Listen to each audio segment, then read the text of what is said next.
All right, 97.7 Outlaw Radio FM listeners, we are live in full effect with Compton, California's finest. We got Mako Capone right here live on the line. How are you doing this evening? I'm good, and yourself? I'm doing great, man. I'm doing great. I first and foremost have to say, man, just thank you in advance for giving us a little bit of your time this evening, man. I've been seeing some of the stuff you've been doing, and I'm really enjoying it, man. I love your apparel as well that you have. You have your own store as well, man. I gotta say, that's pretty lit. Thanks, man. Thanks. Appreciate you. But I gotta ask you, man, what actually inspired and sparked the legendary music career of Mako Capone? Well, I was hanging around a gang of cats that was doing music, and they always trying to get me to do stuff, but I was like, man, I'm not really a rapper, man. That's not me. I still don't really feel like I'm a rapper. I'm a writer, but I'm not really a rapper. And also as well, man, you were actually a member of the hip-hop group, the Brokerage Firm, man. I was wondering, can you tell us a bit more about the formation of that group? And of course, how did you meet the other members? Well, I had started doing music with a young cat named Menace. Not Menace from, he's from Compton, but not the Menace that you know about. There's another guy named Menace. But he had went to a party one night in the Nickerson Gardens, and he met a little cat named Reese.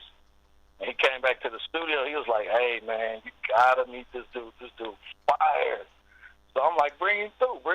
So when we met, I was actually fighting a case finna go to jail. And I told him, I said, hey, man, I like your style. Let's hurry up and do an album, so I got to turn myself in and see how it goes.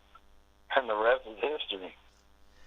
And I gotta say as well, man, the one track I love off that record, man, is actually Roll Call 2, man. I gotta say, just the flow that you have actually in that track, man, is absolute fire. Oh, man, thanks. And I gotta ask, man, because I was digging for that hard, man, just to give it a listen. So I gotta ask you, man, is it actually out there, easy accessible for individuals that want to listen to it on Spotify or anything like that? Because I went right deep on YouTube and found a couple joints. Yeah, no, what had happened, these cats in Japan keep streaming our stuff. So I keep having everybody snatch it down. When I see it go up, I snatch it down. But we working on a project this year called The Game Ain't Safe. We about to organize our everything, our whole catalog. And I gotta say, man, I don't blame you as well, man. You can't let any individuals, no matter who they are, even if they're fans or not, steal your guys' music and your royalties, man, because you guys deserve that. Absolutely. Especially Reezy no longer with us, so I really feel a certain kind of way about that. And also, even if they're fans, man, they should also have that common respect. You know what I mean? If you have the record, you don't have the record, but don't put it up for individuals to download for free, man. That's just disrespectful and takes from individuals like yourself, man. In my personal opinion, fans don't do that. Absolutely. And also, when I actually brought up that fire joint, man, that's actually from the 2005 record titled Tax Returns, man. I was wondering, what's the actual story behind that phenomenal record? Pretty much in a nutshell, I was on my way to jail. I had to go turn myself in and go do 4 years. And we had met Reezy, and it was a producer, still a producer that I work with named Quincy Miller. He was producing tracks for me, and I brought Reezy through that day, and Reezy went crazy, man. He just started ripping this shit up. He ripped probably about 4 songs that night. Oh, damn, man. I gotta say, that right there is what you call work ethic. Man, the boy was a monster, man. I mean, lyrically, that boy was like nobody I ever seen before. And also as well, man, in the same year of 2005, you were actually featured on Gangsta Granny's Underground Mix Volume 1 album, man. I gotta ask you, can you tell us a bit more about the Gangsta Granny Underground Mix, man? And what was it like actually just taking part in that? Oh, it was cool. It was crazy that how you connected the two. Gangsta Granny had heard the Brokerage Firm album. His brother had came by our store and bought the album. He heard it, went crazy, and wanted to meet us. So he came by the studio. Then me and him did a song, and then me, him, and Reezy did a song. And that's how that came about. And I gotta ask you as well, is the Gangsta Granny Volume 1, is that actually still out there today? I'm not sure. I haven't talked to him in a while because a little later down the line, me and MC8, we had got into it, and we started having a little beef. and Gangsta Granny picked sides, so I haven't talked to him since then. Because I know around those times, 2005, like stuff was just starting to come online. We didn't have obviously we didn't have no streaming service, but stuff was kind of online a little bit, but majority of it was still like CD and cassette format. Yeah, real. But I want to jump ahead, on man. MySpace back then. Man, I remember MySpace. I gotta say though, in my personal opinion, MySpace was a hell of a lot better than Facebook.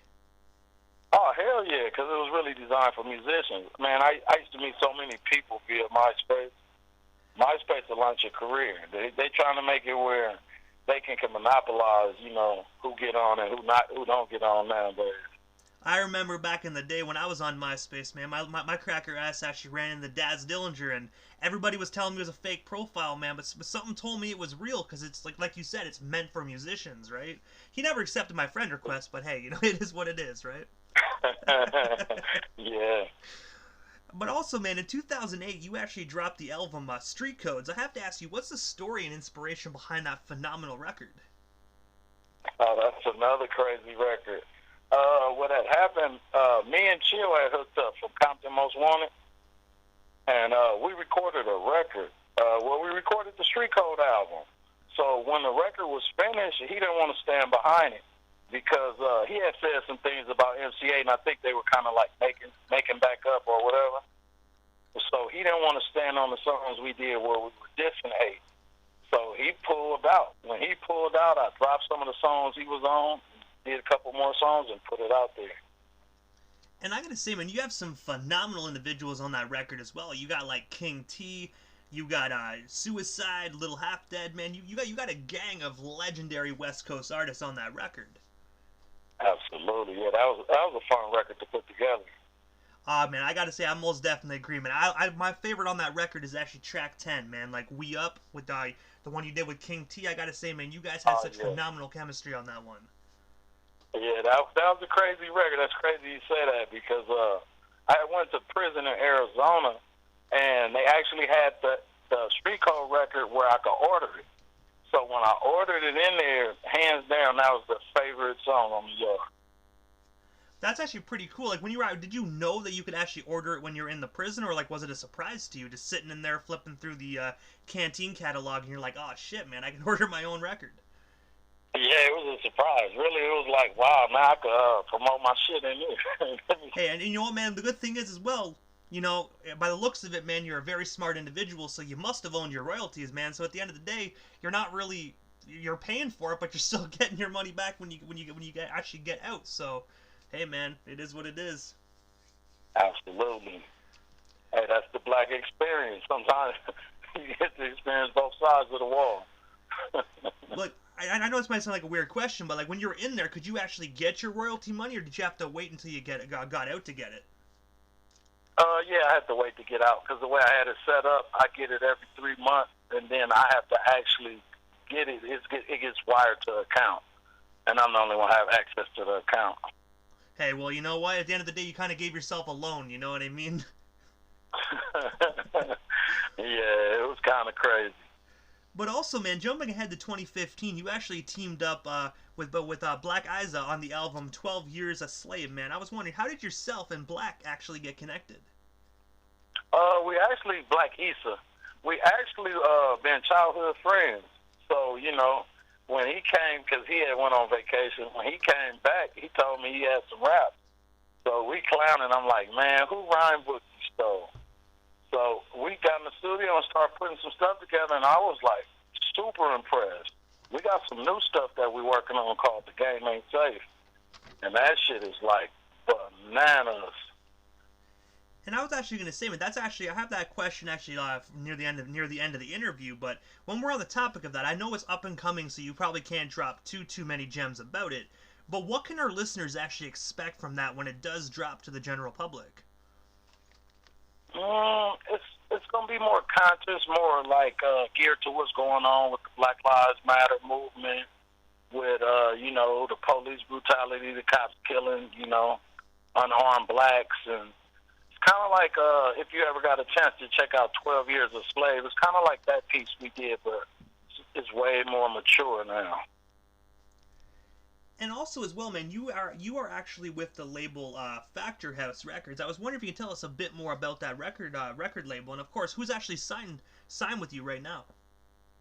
Well, I started Factor House in 2002. Again, it was I had met a cat named Menace, and it was a little young producer named Drake. These dudes were doing better music in a garage than some of the stuff I was listening to cats doing at Bernie Grumman's and, the Mad Hatter, bigger studios in Hollywood. So when I heard that and I seen they weren't signed, I said, you know what, let me go ahead and put this LLC together, build a recording studio, and sign these two cats. So that was the reason I started the label. But right now on the label, we have Black Issa. We have R&B artist named Roland Brooks. We have another artist named Dutch Saint. We're in negotiation with Spider Loke and an artist named Devo. And we got a few singers, Kenyatta, and what's the other girl name? Ja Boyce. So, we got a few things going on, but we got probably 3 projects we finna drop, and we're dropping a 20-minute short movie in the summer. I gotta say, man, it most definitely sounds like 2021 is actually gonna be a great year for you guys. Oh, absolutely. We pushing hard. Hey, man, the coronavirus can't slow you guys down, man, because I'm saying you've done some phenomenal stuff.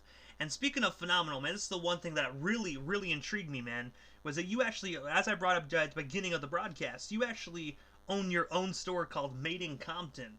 I was wondering, man, how did that store come to be for you? And of course, like, how can our listeners purchase some of your products? Like, do they have to go into the store, or do you actually ship worldwide as well?